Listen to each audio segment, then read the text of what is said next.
Hello everyone, how are you all? I hope you all are well. So today we have come up with our new lesson from your English reader. The lesson name is The Dog's Tale, page number 25 to 28, and this is the part number 1.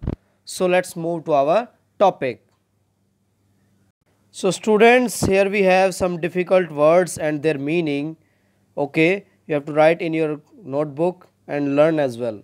आप सभी को ये word meaning अपनी copy में note down करने हैं, right करने हैं, ठीक है, और इनको लर्न भी करना है। आप सभी से अनुरोध है कि एक बार इस वीडियो को आप पॉज कर लें यहीं पे और एक बार इन सभी वर्ड मीनिंग को आप एक बार रिवाइज़ कर लें, ताकि जब हम अपने लेसन को रीड आउट करें तो आपको किसी भी तरह की समझने में कोई भी कठिनाई न आए।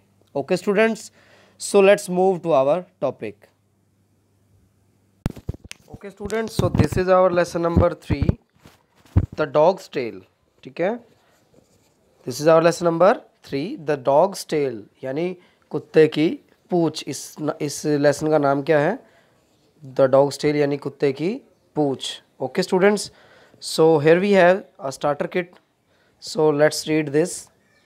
Okay, starter kit. There are many stories about ghost and genies. बहुत सारी स्टोरी होती हैं। घोस्ट क्या होते हैं? भूत होते हैं। जीनीज़ यानी जिन के बारे में बहुत सारी कहानियाँ हैं। ठीक है, all these are made up stories. ये सभी जो हैं वो कैसी स्टोरी है? ये बनाई हुई स्टोरी है। ठीक है, ये काल्पनिक स्टोरी है। काल्पनिक का मतलब जो अपने आप से ही बनाई जाती है, जो सच नहीं होती। ठीक है, their only purpose to entertain is to entertain the readers. ठीक है, इस ऐसी कहानियाँ बनाने का सिर्फ और सिर्फ क्या पर्पज़ होता है, क्या उद्देश्य होता है? जो रीडर होता है, यानी जो उसको कहानी को पढ़ने वाला होता है, उसका एंटरटेन करना, उसका मनोरंजन करना। Okay, the readers feel surprised at the magical power of these ghost and genies. जो रीडर होता है वो उसको बड़ा आश्चर्य होता है, बड़ा हैरान होता है। वो जो पढ़ने वाला होता है इन स्टोरियों को, इन कहानियों को जो पढ़ने वाला होता है उसको बड़ा सरप्राइज़ होता है, वो बड़ा हैरान होता है।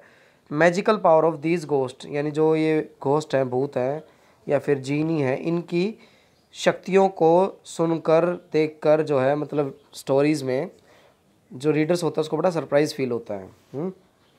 आगे है, but you should never be afraid of them. लेकिन आपको इन सबसे घबराना नहीं है। अफ्रेड का मतलब होता है घबराना, डरना नहीं है। ठीक है, because there are no ghost और जीनी, क्योंकि कोई भी भूत और जिन नहीं होता। ये सच नहीं है, ये सब क्या है? काल्पनिक है, झूठ है ये सब। ठीक है, तो आपको डरने की कोई ज़रूरत नहीं है। ओके, हेयर ऑल्सो, यहाँ भी you will read such a story which you will enjoy. यहाँ पे भी कैसी स्टोरी है, यानी ये सच नहीं है, लेकिन यहाँ पे एक स्टोरी है जो ये द डॉग्स टेल। ठीक है, ये भी एक ऐसी स्टोरी है। ठीक है, आप इसको पढ़ेंगे और इसका आनंद उठाएंगे। ओके, तो चलिए शुरू करते हैं। There lived a farmer in a village, यानी एक गांव में एक किसान रहता था। He was very lazy. ठीक है, लेज़ी का मतलब होता है आलसी, जो कोई काम करे खुश ना हो, बिल्कुल आलस से भरा हुआ। वह बहुत ही आलसी था। लेज़ी मीन्स आलसी। He hated any kind of work. वह किसी भी तरह के काम को करने में जो है नफ़रत करता था, किसी भी तरह काम करना पसंद नहीं करता था। ठीक है, he always wanted to sleep. वह सिर्फ क्या करना चाहता था? बस सोते रहना चाहता था। ठीक है, वह बड़ा आलसी था और वह हमेशा क्या करते रहना चाहता था? सिर्फ और सिर्फ सोते रहना चाहता था। तो आगे पढ़ते हैं। ही वुड ऑफन से, और वह यह कहता भी था कि I wish I had a genie as a servant. वह यह कहता रहता था कि काश मेरे पास एक जीनी होता, एक जिन होता, एक नौकर के रूप में। सर्वेंट होता है नौकर। ठीक है, he could do all my work, जो मेरा काम, सारा काम कर देता। वह क्या कहता रहता था कि काश मेरे पास एक जिन होता नौकर के रूप में, ताकि वो मेरा सारा काम कर देता। तो ठीक है बेटा, यहाँ तक पढ़ लिया हमने। यानी यहाँ पे क्या पढ़ा है? गांव में किसान रहता था, वह बड़ा ही आलसी था और किसी भी तरह काम करना उसको कोई पसंद नहीं था। हमेशा उसको सोना पसंद था और वह हमेशा, उसकी क्या इच्छा रहती थी? उसकी ये इच्छा रहती थी कि काश उसके पास कोई जिन होता। जिन आप देख रहे होगे ना यहाँ पे, काश मेरे पास एक जिन होता, एक नौकर के रूप में, जो कि इसका सारा काम कर देता। ठीक है ठीक है बच्चों, तो चलिए आगे बढ़ते हैं, काफ़ी इंटरेस्टिंग स्टोरी है ये। अगले पेज पे चलते हैं। Okay students, so this is our page number 26। So let's read. One day a genie heard the farmer talk like this. ठीक है, एक दिन एक जीनी ने, ठीक है, एक जीनी ने, ये देख रहे हो ना आप यहाँ पे, तो एक जीनी ने उस फार्मर की, उस किसान की वह बात सुन ली। क्या कहता रहता था वो कि काश उसके पास कोई जिन होता नौकर के रूप में जो कि उसका सारा काम करता। तो एक दिन एक जीनी ने उसकी यह बात सुन ली। ही अपीयर्ड बिफोर द फार्मर। ठीक है, ही अपीयर्ड बिफोर द फार्मर, वह एकदम से किसान के सामने प्रकट हो गया।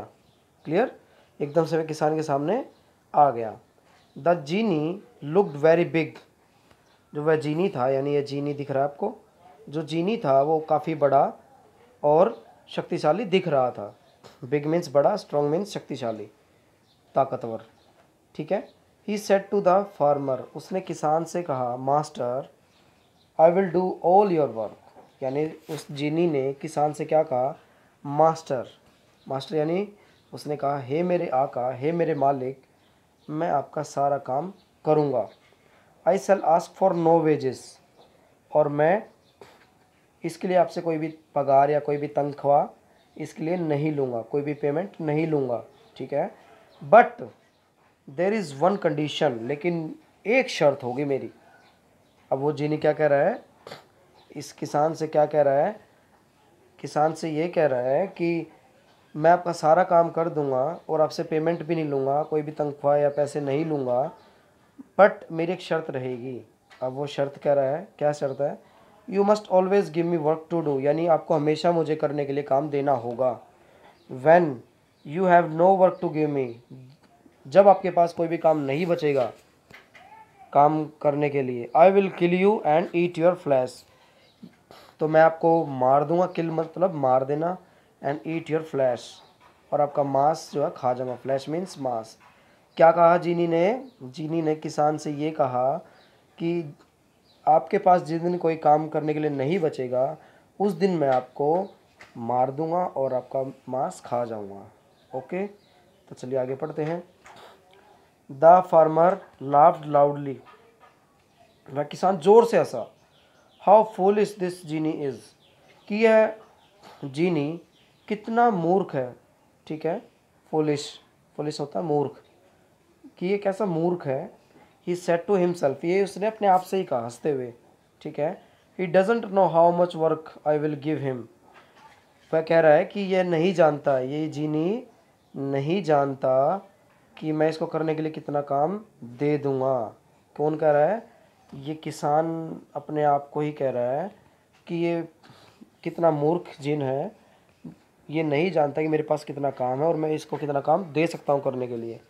ही will get no time to rest और स्लीप, इसके पास आराम करने के लिए और सोने के लिए टाइम भी नहीं बचेगा, मेरे पास इतना काम है।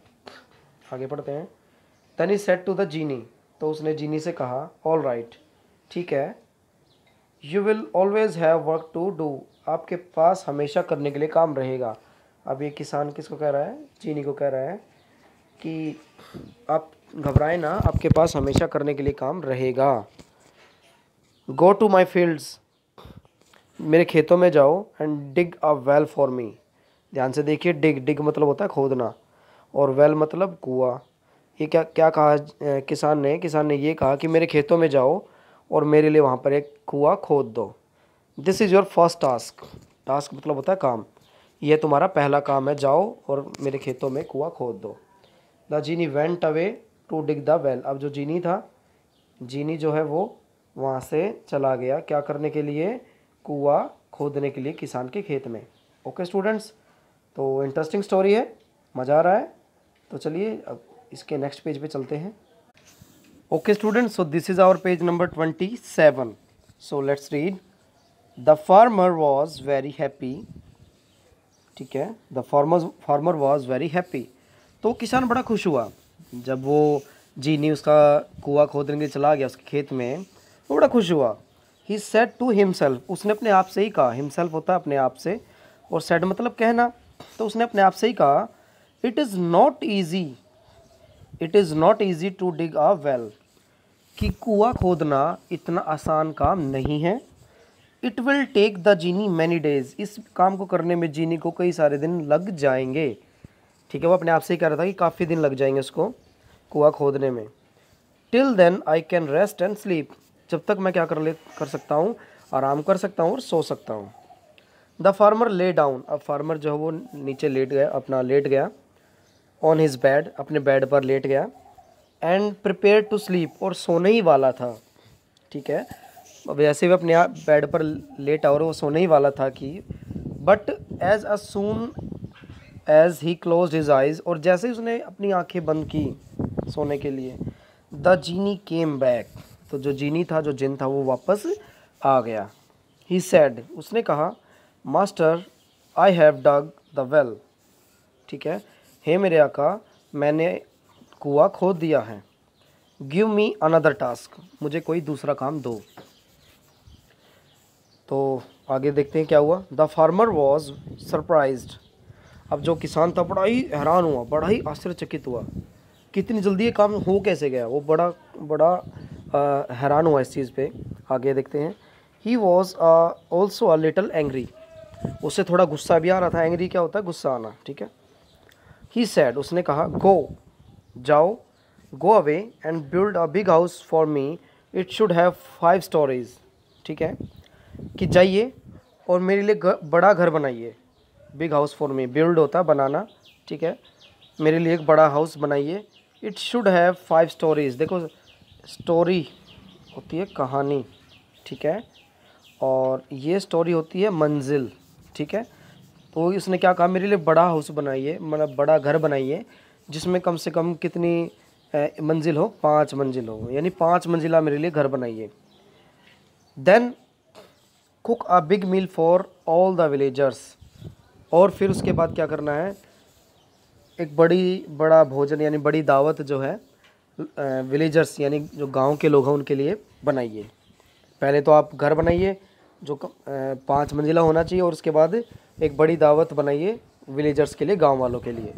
नाउ गो अवे, अब जाओ, and don't disturb my sleep, और मेरी नींद को डिस्टर्ब मत करो, तंग मत करो। ठीक है, मुझे सोने दो। अब आगे देखते हैं। Master I will do all that, हे मेरे आका, हे मेरे मालिक, मैं ये सब कर दूंगा। सेड द जीनी, जीनी ने कहा। द जीनी वेंट अवे, अब जीनी वहाँ से चला गया। And the farmer lay down to sleep, और जो किसान था वह लेट गया सोने के लिए। आगे देखते हैं। It was not more than half an hour, यानी आधा घंटा भी नहीं हुआ था मुश्किल से। When the genie came back, genie वापस आ गया।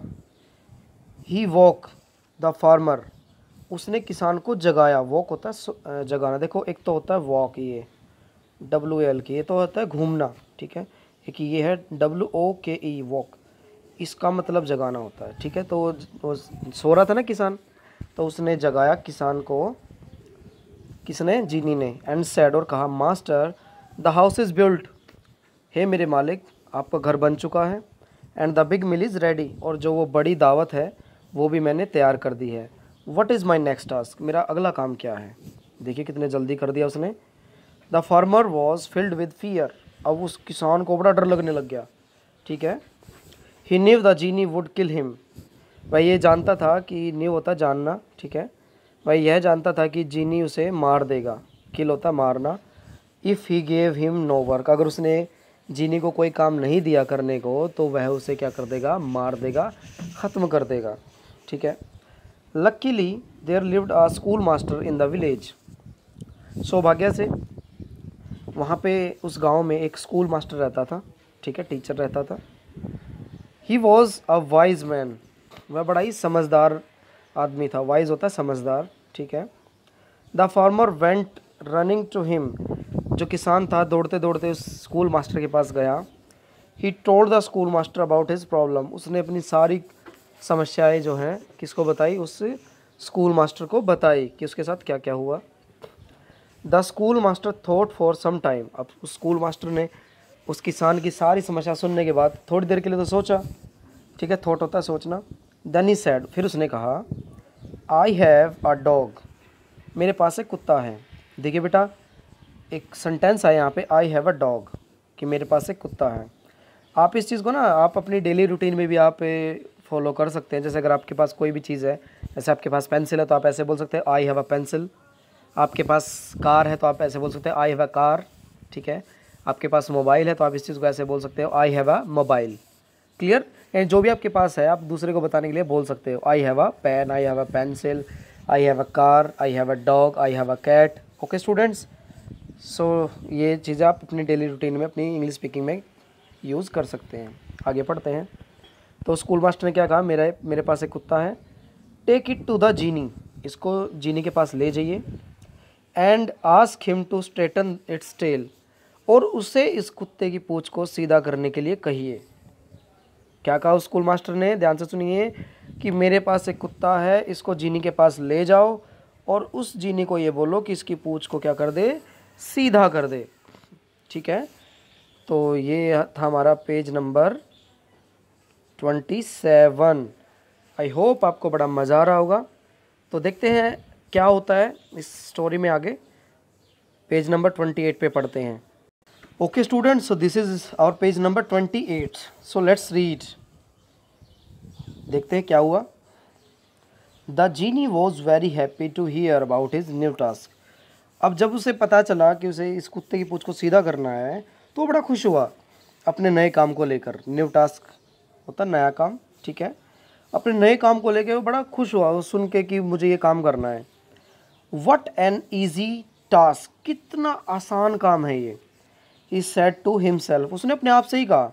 ठीक है, जीनी ने खुद से ही कहा जब उसने ये सुना कि मुझे तो इस कुत्ते की पूंछ को सीधा करना है, तो ये सुनकर बड़ा खुश हुआ और उसने अपने आप से ही कहा अरे ये तो बड़ा आसान सा काम है। ठीक है, अपने आप से ही कह रहा है वो। Surely the farmer has no other work या no other task for me, ज़रूर किसान के पास इसके बाद कोई भी काम नहीं बचा है मुझे देने के लिए। ठीक है, I will finish it in no time, मैं इस काम को बिना समय गवाए ही बड़ी जल्दी ही ख़त्म कर दूंगा। Then I kill the farmer and eat his flesh, और फिर मैं क्या करूँगा, ध्यान से देखिए क्या कह रही है। Then I kill the farmer and eat his flesh, मैं इस काम को बड़ी जल्दी ही कर दूंगा और फिर इसको क्या करूँगा, किसान को मार दूंगा और उसका मांस खाऊंगा। How tasty the flash of my fat master would be, मेरे फैट मास्टर यानी जो उसका मालिक है वो किसान, तो वो कह रहा है कि इस मेरे मोटे से मालिक का मांस कितना स्वादिष्ट होगा खाने में, वह ये सोच रहा है अब। ठीक है, तो देखते हैं आगे क्या हुआ। Genie pulled the dog's tail straight, the genie pulled the dog's tail straight, genie ने कुत्ते की पूंछ को खींचना शुरू किया सीधा करने के लिए। देखो एक वर्ड आ रहा है बेटा, पुल। आपने कई जगह दरवाज़ों पे भी लिखा देखा होगा पुल। पुल का मतलब होता है अपनी तरफ खींचना। ठीक है, और पुश का मतलब होता है ज़ोर से धकेलना। ठीक है, तो पुल का मतलब होता है खींचना, पुश का मतलब होता है धकेलना। तो उसने खींची, उस कुत्ते की पूंछ को अपनी तरफ खींचा सीधा करने के लिए। बट इट कर्ल्ड अगेन, लेकिन जैसे ही when he let it go, जैसे ही उसने उसको छोड़ा सीधा खींच के, और जैसे ही जीनी ने उस पूंछ को छोड़ा वो वापस से मुड़ गई। He pulled the tail again with all his might. ठीक है, उसने उस कुत्ते की पूंछ को फिर से खींचा। ऑल हिज माइट, माइट का मतलब होता है शक्ति से, पूरी ताकत लगा के उस जीनी ने दोबारा से खींचा। आप देख भी रहे होगे यहाँ पे। ठीक है, पूरी ताकत लगा के खींचा। बट अगेन इट कर्ल्ड, लेकिन फिर से वो क्या हो गई, मुड़ गई। The genie tried hundreds of times, genie ने 100 से भी ज़्यादा बार यह ट्राई किया उसकी पूंछ को खींचता। ठीक है, सीधा करने के लिए। But every time the tail curl the same way, लेकिन हर बार क्या होता, वह पूंछ जो है दोबारा से क्या हो जाती, मुड़ जाती। ठीक है, उसने 100 से भी ज़्यादा बार ट्राई किया ये काम, लेकिन हर बार क्या होता, वो पूंछ क्या होती, मुड़ जाती। आगे देखते हैं क्या हुआ। The genie began to sweat from head to foot. ठीक है, अब जीनी को जो है स्वेट होता है बेटा, पसीना आना, बिल्कुल सिर से लेके पैर तक जो है वो पसीना हो गया, पसीने से तरबतर हो गया। ठीक है, he was so tired that he could not try any more, वह ये काम कर करके बहुत थक गया और अब वह और इस काम को ट्राई नहीं करना चाहता था और यह काम नहीं करना चाहता था। ठीक है, क्योंकि जितनी बार भी वह उसको खींचता और छोड़ता वो वापस उसकी कुत्ते की पूंछ जो मुड़ जाती, वो सीधी नहीं हो रही थी। एट लास्ट, अंत में क्या हुआ, he left the dog and run away. अंत में उसने क्या किया, उस कुत्ते को छोड़ दिया और वहाँ से भाग गया। देखिए यहाँ से आप देख भी रहोगे, यह जिनी भागता हुआ जा रहा है। He never showed himself again in the village. वह वापस उस गांव में कभी भी दिखाई नहीं दिया। तो बेटा कैसी लगी स्टोरी आपको, कैसी लगी, अच्छी लगी ना, इंटरेस्टिंग सी थी थोड़ी, ठीक है। तो जब उससे वह काम नहीं हुआ तो वह क्या हुआ, छोड़कर वहाँ से भाग गया, ठीक है। तो यहाँ से मोरल हम देखते हैं हमें क्या मिली है। देखो 2 मोरल है बेटा यहाँ पे, नॉर्मल सी हैं जो। एक तो हमें अपने काम को करने में आलसी नहीं होना चाहिए, ठीक है। जैसे वो फार्मर था, है ना, वो फार्मर था, वो बात बहुत आलसी था, तो हमें अपने काम को करने में आलसी नहीं होना चाहिए। अगर हम ऐसे ही आलसीपन दिखाएंगे तो हम उसकी तरह मुसीबत में पड़ सकते हैं, ठीक है ना, ऐसा ही। और दूसरी क्या चीज़ हमने सीखी यहाँ पे, कि हमें अपने किसी भी चीज़ पर ज़्यादा घमंड नहीं करना चाहिए, ठीक है। जैसा कि इस जीनी को अपनी ताकत पे घमंड था कि वह तो इस कुत्ते की पूंछ को बड़ी इजीली जो है सीधा कर देगा, लेकिन उससे नहीं हो पाया, ठीक है। तो दूसरी चीज़ हमने क्या सीखी, कि हमें घमंड नहीं करना चाहिए अपनी किसी भी चीज़ पे, ठीक है बेटा। तो आई होप आपको ये स्टोरी बहुत ही अच्छी लगी होगी और आपको बड़ी इंटरेस्टिंग भी लगी होगी, मज़ा भी आया होगा आप लोगों को बहुत, ठीक है। तो इस वीडियो को एक बार फिर से देखिए और आप इसको दोबारा से रीड कीजिए, ठीक है। और जो इसके वर्ड्स मीनिंग है उनको अपनी कॉपी में नोट डाउन कीजिए। Clear students? सो मिलते हैं अगले पार्ट में जिसमें हम इसकी एक्सरसाइज को सॉल्व करेंगे। Okay students, so thank you very much, have a nice time to all of you, thank you.